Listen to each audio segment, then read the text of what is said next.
மான்செஸ்டரில் டானாக பொங்குமா இங்கிலாந்து? இங்கிலாந்துக்கு லார்ட்ஸின் தோல்விக்கு பழிதீர்க்குமா இந்தியா? Welcome to sports 11. இது உங்கள் ஸ்போர்ட்ஸ் 7. இந்தியா இங்கிலாந்து அணிகளுக்கு இடையிலான 3 டெஸ்ட் போட்டி முடிஞ்சு அந்த தொடரானது இங்கிலாந்துக்கு சாதகமாக 2-1 அப்படின்ற நிலையில் இருக்கிற இந்த சூழலில் 4வது டெஸ்ட் போட்டி இங்கிலாந்துடைய இன்னும் ஒரு வலுவான கோட்டையான மான்செஸ்டரில் இன்று இந்திய நேரப்படி பிற்பகல் 3 மணிக்கு நடக்க இருக்குது. மான்செஸ்டரில் இருக்கக்கூடிய ஓல்ட் டிராஃபர்ட் மைதானத்தை பொறுத்த வரைக்கும் அதிகமாக வேகப்பந்து வீச்சுக்கு சாதகமான ஒரு மைதானமாகவே அறியப்பட்டிருக்குது. இதுக்கு முன்னாடி இந்திய அணி வீரர்கள் அப்படின்னு சொல்லி பார்த்தோன்னா 6 வீரர்கள் இந்த மைதானத்தில் சதம் அடிச்சிருக்கிறாங்க.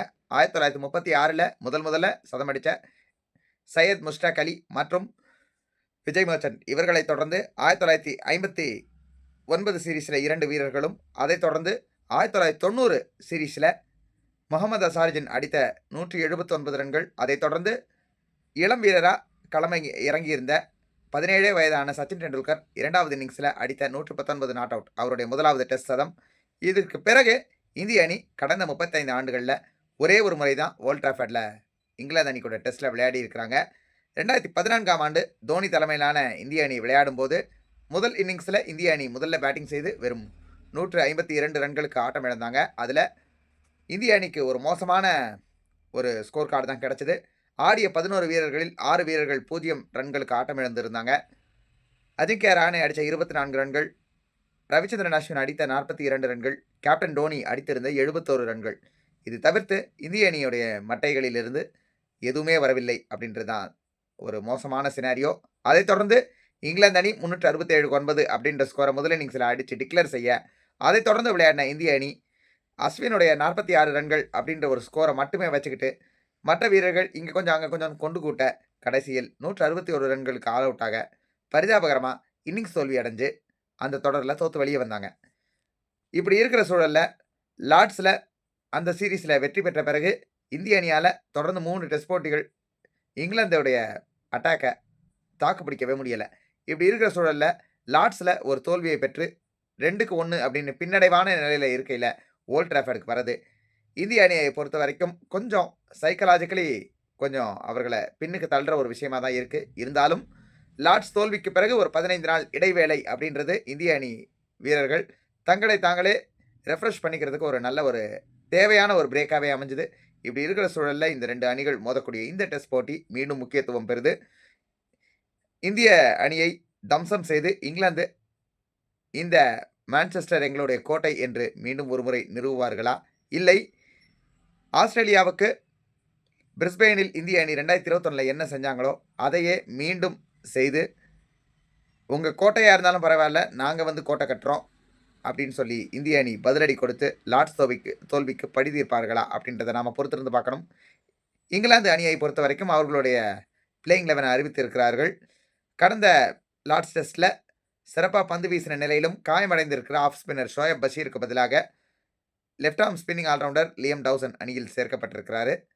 அவர் விளையாடுவார் அப்படின்னு சொல்லி தெளிவாகவே அறிவிச்சிட்டாங்க.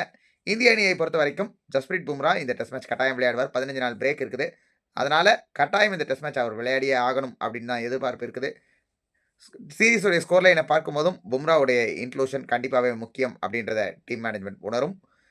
இது தவிர்த்து போன டெஸ்ட் போட்டியில் ஒரு க்ரோயின் இன்ஜுரியால் ரூல் அவுட் ஆகி இருக்கக்கூடிய ஆகாஷ் தீப் அவர் சீரீஸ்லேருந்தே கம்ப்ளீட்லி ரூல்ட் அவுட்டு. அதைத் தொடர்ந்து அவருக்கு ரீப்ளேஸ்மெண்ட்டாக அன்ஷுல் காம்போஜ் அழைத்து வரப்பட்டிருக்கிறார். அது மட்டும் இல்லாமல் முதல் 2 டெஸ்ட்டில் ஆகாஷ் தீப்போடைய இடத்துல ஆடினா பிரசித் கிருஷ்ணா அவர் விளையாடுறாரா அப்படின்றத நம்ம பொறுத்திருந்து பார்க்கணும். இவர்கள் 2 பேர் தான் ஆகாஷ் தீப்புக்கு இந்த டெஸ்ட்டில் ரீப்ளேஸ்மெண்ட்டாக இருப்பார்கள் அப்படின்றதுல கிளியராகவே தெரியுது.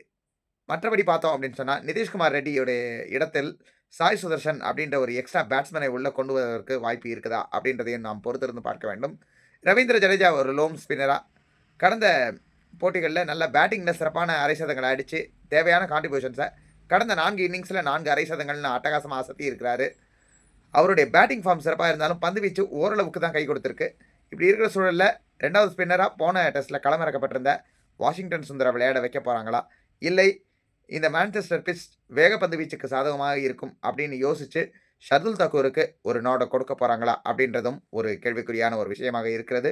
கடந்த முறை 2016 சென்னையில் நடந்த டெஸ்ட் போட்டியில் லியம் டாசன் டெபியூ பண்ண அதே போட்டியில கருண் நாயர் அற்புதமான முற்றத்தை அடிச்சாரு. மீண்டும் லியம் டாசன் இந்திய அணிக்கு எதிரா களமிறக்கப்படுகிறார். கருண் நாயர் மீண்டும் ஒரு முறை விஸ்வரூபம் எடுத்து டாசன் விளையாடக்கூடிய இங்கிலாந்து பவுலிங் அட்டாக்கை பந்தாடுவாரான்னு பார்க்கணும். இன்னொரு பக்கம் ஆர்ச்சருடைய த்ரெட் நிச்சயமாக இந்திய அணிக்கு பயங்கரமாக இருக்கும். மான்செஸ்டரில் சொல்லவே வேணாம். பேஸ் அண்ட் பவுன்ஸ் பயங்கரமாக இருக்கும். ஸ்விங் அண்ட் லேட்டரல் மூவ்மெண்ட்டும் பயங்கரமாக இருக்கும். Typical England conditions with extra pace and bounce.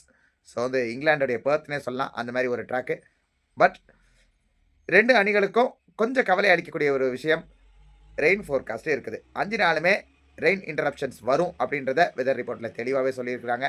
இப்படி இருக்கிற சூழலில் டாஸை ஜெயிக்கிற அணி பந்து வீசலாமா அப்படின்னு சொல்லி யோசிச்சா ரெக்கார்டை எடுத்து பார்த்தோம்னு சொன்னால் டாஸை ஜெயிச்சு பந்து வீசின அணி இந்த ஓல்ட் ட்ராஃபர்டில் ஜெயிச்சதே கிடையாது அப்படின்றதான் வரலாறு. ஆனால் டாஸை ஜெயிச்சு பேட்டிங் எடுத்த அணியும் இந்தியாவை பொறுத்த வரைக்கும் 2014 அதை செஞ்சாங்க. ஆனால் இந்திய அணிக்கு கிடைச்சது ஒரு இன்னிங்ஸ் தோல்வி மட்டுமே. இதுக்கு முன்னாடி பார்த்தோம் அப்படின்னு சொன்னால் ரீசனாக நடந்திருக்கிற இந்த கவுண்டி மேட்சஸ் எல்லாமே பார்க்கும்போது முதலாவது இன்னிங்ஸில் நல்ல பெரிய ஸ்கோர்கள் வந்திருக்குது. போக போக ரன்ஸ் அடிக்கிறது கொஞ்சம் கொஞ்சமாக குறைஞ்சிருக்கு அப்படின்னு தெளிவாக தெரியுது.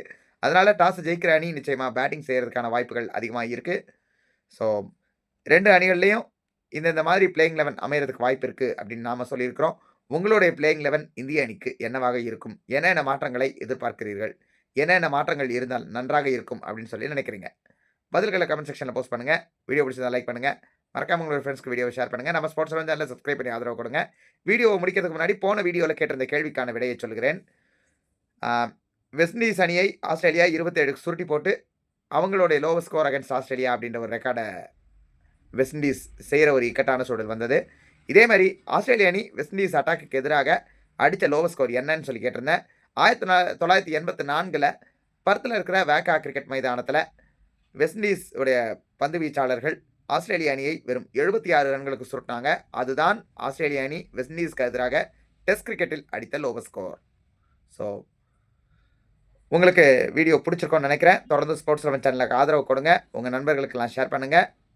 இணைந்திருங்கள், தோள் கொடுங்கள். நன்றி, வணக்கம்.